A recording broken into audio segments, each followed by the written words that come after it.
de cryptage, ceux qui vous mentent une poste, toujours la vérité. Lors du sommet extraordinaire du 13 mars 2025, le chef d'État et le gouvernement de la SADC ont décidé de retirer les troupes en République démocratique du Congo. À Kinshasa, l'on parle d'un procès des officiers FARDC et de la PNC, alors qu'il y a une incertitude qui plane sur les dialogues entre la République démocratique du Congo et la M23. Nous allons parler de ces trois sujets dans cette émission décryptage pour vous aider d'être au parfum de l'actualité, surtout de comprendre les enjeux de cette guerre de l'Est de la République démocratique du Congo. Jospin, bonjour et surtout bienvenue. Bonjour Blaise, bon week-end à tous ceux qui nous suivent de partout à travers le monde. La proximité, c'est d'abord ce départ de la force de la SADC parce que la SADC était quand même à Goma, à l'Est de la République démocratique du Congo où nous vivons. Samir RDC, fin mandat, après beaucoup de mois à Goma et sur les sols congolais. Aujourd'hui, le départ de Samir RDC sous-entend quoi exactement, surtout dans cette crise venue pour mettre fin à l'AFC M23, la FC M23 encore sur les sols congolais, mais fin de ce mandat. Voilà, nous qui sommes dans la région, nous rappelons encore du départ de la force de l'EAC. Cette force qui était venue avec une mission de protection de la ville de Goma, de la cité de Sac et de l'aéroport international de Goma face à l'avancée du M23 à l'époque. Et cette force-là avait constitué une zone tampon et finalement, elle était jugée inutile par des Congolais, par le président lui-même, qui avait demandé d'ailleurs son départ précipité. Après, il a jeté son dévolu sur la SADC avec des partenaires de longue date comme l'Afrique du Sud ou la Namibie.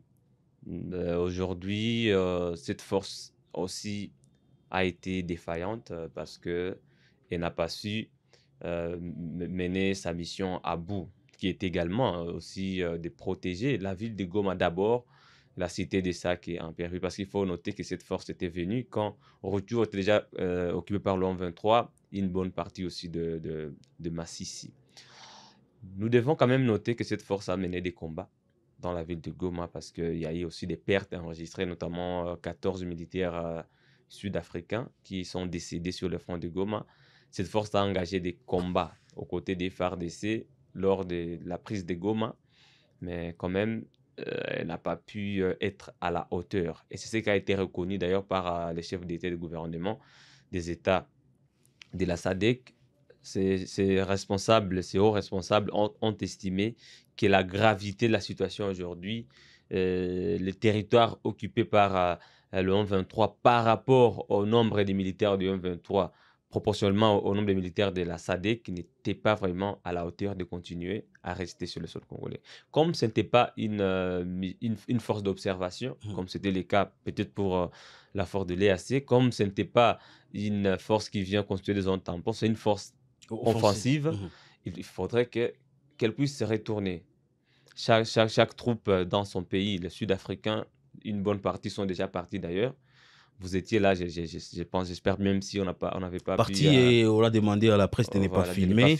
Voilà, et quand même, ce qui est un peu gênant, on évacue les blessés et les femmes enceintes dans la force de la SADC. Les femmes enceintes, mais c'était quand même des militaires. Qu'est-ce qui s'est passé exactement pour qu'on arrive à retrouver aussi des femmes enceintes dans les camps de la SADC? Je pense que c'est un manque de discipline et puis c'est un manque de respect aussi envers la RDC. Quand vous êtes une mission sous-régionale, vous êtes une force sous-régionale, vous devez être discipliné. On doit dire que certaines femmes sont venues s'amouracher au lieu de faire les combats, comme ça devait se faire malheureusement. Elles sont déjà rentrées. Et d'autres qui sont restés, le M23 avait quand même collaboré. On a même assisté au rapatriement des mercenaires roumains qui sont passés par le Rwanda.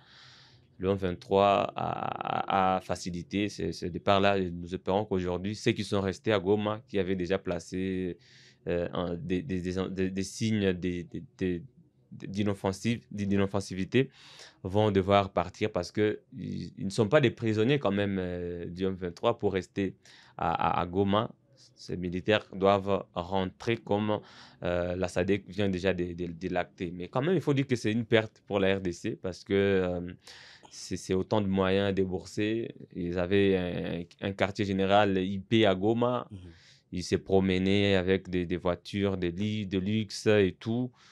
Ils sont venus, ils étaient mieux payés, de loin plus que les militaires FARDC. congolais des FARDC. Et le résultat est que ça aura été une perte de temps, même si je ne voudrais pas dire qu'ils n'ont quand même rien fait parce que certains ont laissé leur peau sur le sol congolais. Mais on sent que ce n'était pas une force à la hauteur de faire face au M23. Et là, le M23 va répliquer que la lutte diffère. Il y a certains qui sont déterminés, qui savent pourquoi ils mènent la guerre. Il y a d'autres qui viennent pour juste prendre de l'argent, pour être payés, rentrer, mais ils n'ont pas la même lutte que les rebelles. Vous voulez revenir sur les propos de Makenga? Voilà ce qu'il a dit. Il a dit hier, il a dit qu'eux, ils ont une lutte existentielle.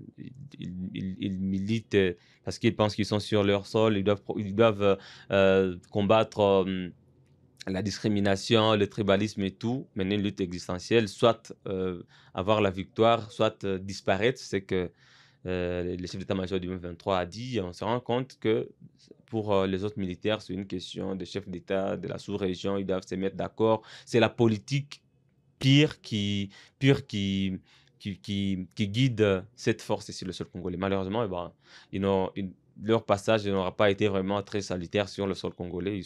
Ils vont partir parce qu'ils ne vont plus combattre. Et là, je peux revenir sur ce qu'a demandé récemment l'ancien président Joseph Kabila, qui a estimé qu'il était temps que ces forces étrangères puissent quitter le sol congolais afin de permettre au gouvernement congolais et aux rebelles du M23 de parler de vive voix, de s'entendre et de mettre sur la table toutes les revendications possibles afin qu'on trouve une solution définitive à la crise. Je vais vous partager une confidence.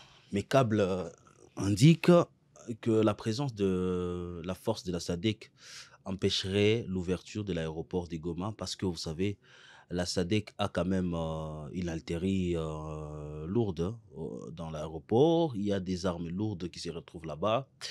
Et l'M23 craignait à ce qu'on ouvre l'aéroport pour que la SADC arrive à quitter avec cet arsenal de combat. Cet arsenal de combat. Déjà, ils vont ouvrir un couloir pour passer soit au Rwanda et prendre l'aéroport. Ils vont laisser les armes ici. Ça sera peut-être pour l'avantage de M23. Ça, c'est une confidence. Les câbles sont en train de le dire. C'est une chose à vérifier. Nous allons parler de ce procès à Kinshasa quand même. Le vice-gouverneur à la barre, les commandants 34e région à la barre, deux officiers qui se retrouvent également à la barre pour avoir abandonné la ville de Goma, des munitions à Goma et dans la ville de Bukavu. Un tel procès ne va pas décourager quand même les troupes qui se retrouvent sur la ligne de front du côté Sud Kivu. C'est la justice militaire qui fait son travail. Donc, je pense que c'est un procès qui ne va pas peut-être démoraliser, mais c'est un procès qui va être pédagogique peut-être pour les autres officiers. Parce que quand vous êtes militaire, vous jurez vous avez de mourir pour le pays, de donner le sacrifice suprême. Je vais m'interdire de vous laisser dire comme quelqu'un de Kinshasa qui ne vit pas cette guerre. Non, je m'excuse. C'est l'armée à ses principes. Permettez-moi les mots, je vais poser ma question. Vous avez été à Goma lors de la prise de la ville. Si vous étiez militaire, vous allez rester ou vous allez fuir? Il faut rester parce que c'est ça le principe de l'armée. Quand vous acceptez d'être militaire, de travailler sous les drapeaux, donc vous acceptez de mourir pour le pays. C'est ça, malheureusement, c'est un fait. C'est ce qui doit se passer. Mais moi, je suis civil personnellement, moi je peux fuir, mais un militaire ne devait pas fuir. Mais dans le cas des replis stratégiques, oui. Au lieu de mener des combats dans la ville, laisser la population mourir pour être accusé de crimes de guerre ou crimes contre l'humanité, on conseille aux militaires de se retirer, de se replier pour laisser la place à ceux qui ont la force de dissuasion. Est-ce qu'on peut avoir votre analyse par rapport à la question? Ce qui s'est passé à Goma, vous y étiez? J'étais ici, mais je ne suis pas juriste. Il y avait repli ou il y avait fuite? Bon, ils sont accusés de fuite Mhm. devant l'ennemi, donc devant le M23, parce que l'ennemi, c'est l'adversaire qui était en face. Ils sont accusés de fuite. C'était pas un repli, c'était une fuite, malheureusement. C'est Mhm. pourquoi ils sont jugés. Pourquoi je parle de fuite? Le chef de l'État, Félix Tshisekedi, avait donné des consignes, notamment résister devant le M23. Mhm. Et le vice-gouverneur lui-même, le général, le commissaire divisionnaire Romuald Ekukalipopo, avait donné un message incendiaire d'ailleurs. Moi, j'avais peur en suivant ces messages ce soir-là. Je pense que c'est dans la même soirée qu'il est parti d'ailleurs, Mhm. la soirée du 26 janvier, si je ne m'abuse. Il avait dit que c'était comme un ordre qu'il donnait aux militaires et en même temps à la population, un ordre de résistance. Nous n'allons pas fuir, nous allons rester ici. S'il faut mourir, nous allons tous mourir ici. Goma sera transformé en cimetière. Mhm. Qui ne pensent pas qu'ils vont venir et prendre la ville comme ça, et puis nous, on va les observer, nous serons là. Ils vont nous trouver sur leur chemin et nous allons nous battre ici dans la ville.